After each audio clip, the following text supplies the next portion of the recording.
2006, Hollywood unleashed Eragon upon the unsuspecting fantasy film world. Based on Christopher Paolini's best-selling novel, it promised dragons, magic and epic adventures. What we got instead was a masterclass in how to turn a promising story into a cinematic catastrophe. So let's dive into this dragon's den of disappointment, shall we? Eragon was the directorial debut of Stephen Fangmeyer, a visual effects wizard who apparently decided to try his hand at directing just to see how much of a mess he could make. With a £100 million budget, you'd expect a fantasy extravaganza. And sure, Saphira the dragon looked impressive, if you like your dragons with a side of Uncanny Valley. The CGI team clearly worked overtime to make her look as majestic as possible, even if she sometimes resembled a giant feathery lizard having an identity crisis. But let's talk about the rest of the production. The sets and costumes screamed bargain bin fantasy, as if they were cobbled together from leftover props from a Renaissance fair. The pacing? About as smooth as a dragon learning to fly after a night of heavy drinking. Scenes jumped around with the coherence of a fever dream, leaving audiences feeling like they'd missed half the story, which, let's be honest, they probably did. Eragon boasts a gloriously well-deserved 16% on Rotten Tomatoes, a score that says, we tried, and failed, spectacularly. Critics savaged the film, calling it dull and derivative, and a stunning failure of imagination. It's almost as if they were competing to see who could come up with the most cutting insult. And really, who can blame them? Watching Eragon is like witnessing a slow-motion train wreck, except the train is a dragon and the wreck is your childhood dreams. Despite this, it somehow managed to gross over $250 million worldwide, proving that people will pay good money for anything with a dragon in it. Fans of the book flocked to theatres, probably hoping against hope that the film would capture even a fraction of the novel's magic. Spoiler alert, it didn't. But hey, at least the studio made enough money to almost consider a sequel before wisely deciding against it. This movie has left an indelible mark on fantasy cinema, a mark that says, here's how not to do it. It's a cautionary tale, a shining example of how to butcher a beloved book series. The film's failure to launch a franchise left fans wondering what might have been, especially given the rich source material that was, inexplicably, ignored. It's as if the filmmakers had a treasure map and decided to dig in all the wrong places. So who was involved in this absolute disaster of a fantasy flick? Edward Spielers as Eragon gives us an earnest performance that is overshadowed like a thunderstorm by the film's sheer ineptitude. Jeremy Irons as Brom brought a touch of class to the proceedings, though one couldn't help but feel he was slumming it. Rachel Weisz lent her voice to Saphira, adding a layer of mystique to a dragon that deserved better lines. Garrett Hedlund as the brooding Murtar and John Malkovich as the villainous King Galbatorix were casting choices that promised much but delivered little.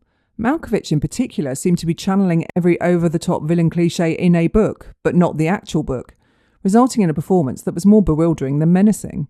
Robert Carlyle's turn as the dark sorcerer Durza was one of the film's few bright spots, though even he couldn't escape the pantomime feel of the whole affair. So what happens? The plot of Eragon follows the titular character, a young farm boy who discovers a dragon egg and is thrust into a world of magic and rebellion against an evil empire. It's a classic hero's journey, except this time it's been stripped of all its depth and charm. Key plot points from the book were glossed over or omitted entirely, leaving viewers, especially those unfamiliar with the source material, confused and unsatisfied. It's like someone took the Cliff Notes version of the novel, then set it on fire and used the ashes to write the screenplay. It grapples with themes of destiny, courage and the fight against tyranny with all the subtlety of a sledgehammer. Destiny, a central theme, was reduced to vague prophecies and hurried revelations, making the journey of self-discovery feel more like a series of fantasy tropes ticked off a checklist. Courage, depicted through uninspired heroic acts, often came across as naive recklessness, making it hard to root for the protagonist. The struggle against tyranny, embodied by King Galbatorix, lacked the depth and nuance needed to make the conflict truly compelling. Instead of a menacing ruler, Galbatorix was portrayed as a one-dimensional villain with a penchant for melodramatic speeches. Who resist my rule, that as long as I am king, disloyalty will be punishable by death. It's like the filmmakers decided to turn every rich, complex theme into a caricature, ensuring that the film's emotional resonance was about as impactful as a feather pillow. Fans of Paolini's novel were in for a treat, if by treat you mean a masterclass in how to ruin a good story. In the book, characters are richly developed, intricate backstories, and relatable motivations. The film, however, opted for a more streamlined approach, stripping away much of the complexity that made the novel so engaging. The bond between Eragon and Saphira, deeply emotional and telepathic in the book, was reduced to awkward conversations in the film. Significant plot elements were altered or omitted entirely. The rigorous training Eragon undergoes with Brom is barely touched upon.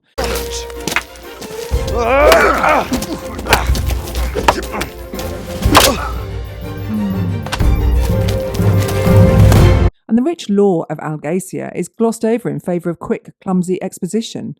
Key characters like Angela the herbalist and Solombum the werecat, who play crucial roles in the book, were either given minimal screen time or left out altogether. The novel's intricate political landscape with its various factions and alliances was simplified to the point of being nearly unrecognisable. The Urgles, fearsome and complex antagonists in the book, were portrayed as generic cannon fodder in the film. These changes not only disappointed fans, but also contributed to the film's overall lack of depth and coherence. It's as if the filmmakers had a treasure trove of material and decided to trade it in for a handful of shiny beads. The books in the inheritance cycle are a shimmering oasis in the desert that is the Eragon film adaptation. Christopher Paolini penned the first novel at the tender age of 15, and these books are a testament to what happens when you mix youthful imagination with a deep love of classic fantasy. They're everything the movie tried and failed to be: rich, immersive, and thoroughly enchanting. This movie stands as a shining example of how Hollywood can take a beloved, richly detailed novel and transform it into a spectacle of mediocrity. Despite the impressive visual effects that brought Sapphira to life, the film ultimately failed to capture the magic and depth of Paolini's world. It's a dragon tale that took flight with the grace of a majestic eagle, only to crash and burn with the finesse of a paper plane in a hurricane. Yes, it grossed over 250 million worldwide. Audiences will indeed flock to see anything with a dragon in it, even if it's a dragon that looks suspiciously like it was designed by a committee of overworked CGI artists on a tight deadline. The financial success is a testament to the power of fandom, who are desperate for any semblance of their favourite story on screen. And yet this success wasn't enough to launch the sequels we were all promised. Sequels that, one can only imagine, would have continued the trend of gutting beloved source material for the sake of flashy effects and incoherent storytelling. Eragon should, and is, cited as a cautionary tale of how not to adapt a book series into a film. It's the cinematic equivalent of a beautifully wrapped present that, when opened, reveals nothing more than a hastily written note and a generic gift card.